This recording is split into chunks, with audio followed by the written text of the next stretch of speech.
ओम नमो भगवती वासुदेवाय नमः। आप सभी भक्तों को एकादशी की हार्दिक शुभकामनाएं। एकादशी का व्रत भगवान विष्णु जी को समर्पित है। एकादशी का व्रत कैसे प्रारंभ हुआ? भगवती एकादशी कौन है?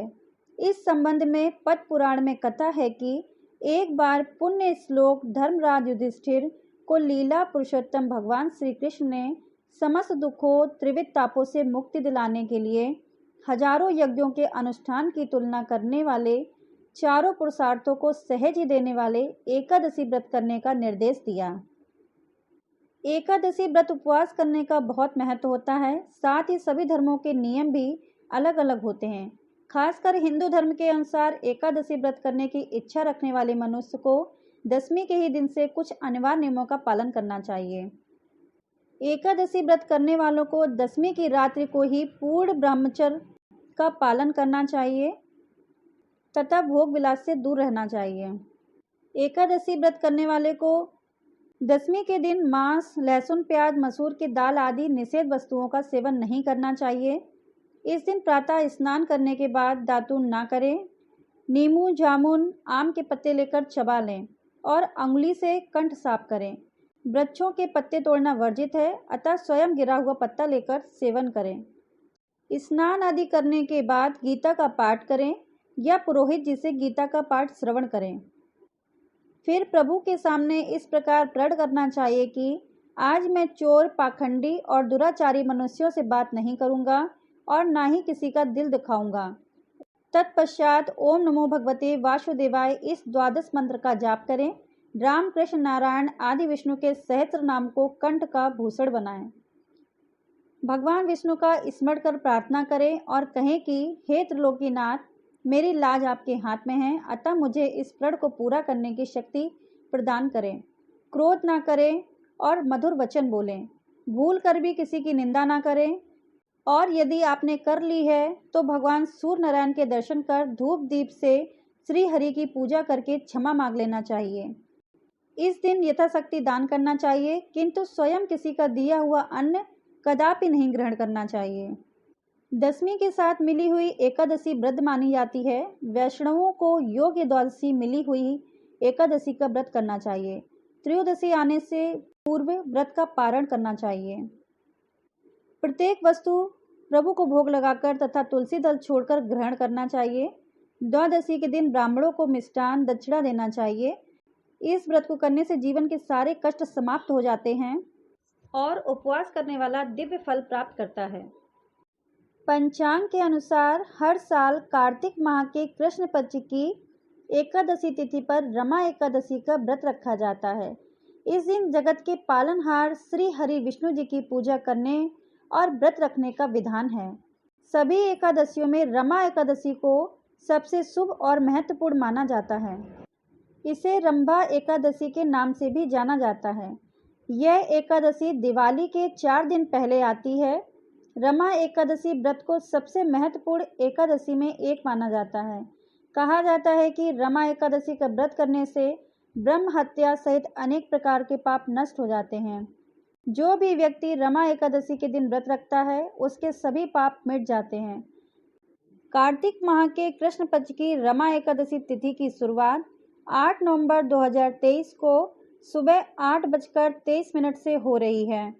अगले दिन 9 नवंबर 2023 को सुबह 10:41 पर इसका समापन होगा। उदया तिथि के अनुसार 9 नवंबर को रमा एकादशी का व्रत रखा जाएगा। तो चलिए अब सुनते हैं रमा एकादशी की व्रत कथा। भगवान कृष्ण बोले, हे युधिष्ठिर, कार्तिक कृष्ण पक्ष की एकादशी का नाम रमा है। उसके महात्म्य की कथा ऐसी है। एक मुचकुंद नामक राजा सत्यवादी और विष्णु जी का भक्त था। उसकी कन्या का नाम चंद्रभागा था। उसका विवाह राजकुमार शोभन के साथ किया। शोभन का शरीर निर्बल था, लेकिन उसकी श्रद्धापूर्ण शक्तिशाली थी। एक दिन शोभन ससुराल में था और रमा एकादशी आ गई। मुचकुंद राजा ने ढिंढोरा पिटवा दिया कि आज सब प्रजा को उपवास रखना होगा। हाथी, घोड़े, ऊंट इत्यादि पशुओं को भी अन्न मत देना। राजकुमार शोभन मुनादी सुनकर पत्नी के पास गया और कहने लगा, यदि मैंने उपवास किया तो अवश्य मर जाऊंगा। कहिए क्या किया जाए। पत्नी बोली, यदि उपवास करने की शक्ति नहीं हो तो आप यहाँ से किसी दूसरे स्थान पर चले जाइए। शोभन ने उत्तर दिया, यह बात निश्चित है कि मेरे शरीर में उपवास की शक्ति नहीं है, परंतु श्रद्धा भक्ति मेरे मन में पूर्ण है। वह शिक्षा दे रही है कि चाहे शरीर छूट जाए पर व्रत को नहीं तोड़ूंगा। अतः उसने रमा एकादशी का व्रत किया और भूखा प्यासा रहकर दिन को व्यतीत किया।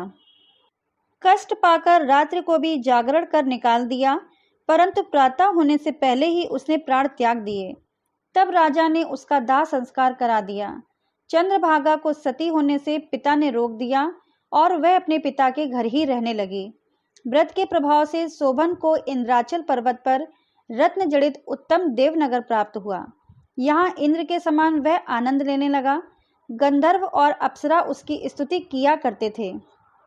एक समय मुचकुंद के नगर का रहने वाला एक सोम शर्मा नाम का ब्राह्मण तीर्थ करने को घर से निकला। घूमता घूमता उसी नगर में पहुंच गया जहां राजा मुचकुंद का दामाद स्वर्ग भोग रहा था। वह उसे पहचान गया और उससे पूछा, किस प्रकार से यह उत्तम नगर आपको प्राप्त हुआ है? कौन से पुण्य का फल प्रकट हुआ है? शोभन ने उत्तर दिया कि यह सब रमा एकादशी का प्रभाव है। मेरे जन्मों के अनंत पाप नष्ट हो गए और यह अनुपम नगर प्राप्त हुआ है, परंतु यह नगर अध्रुव है।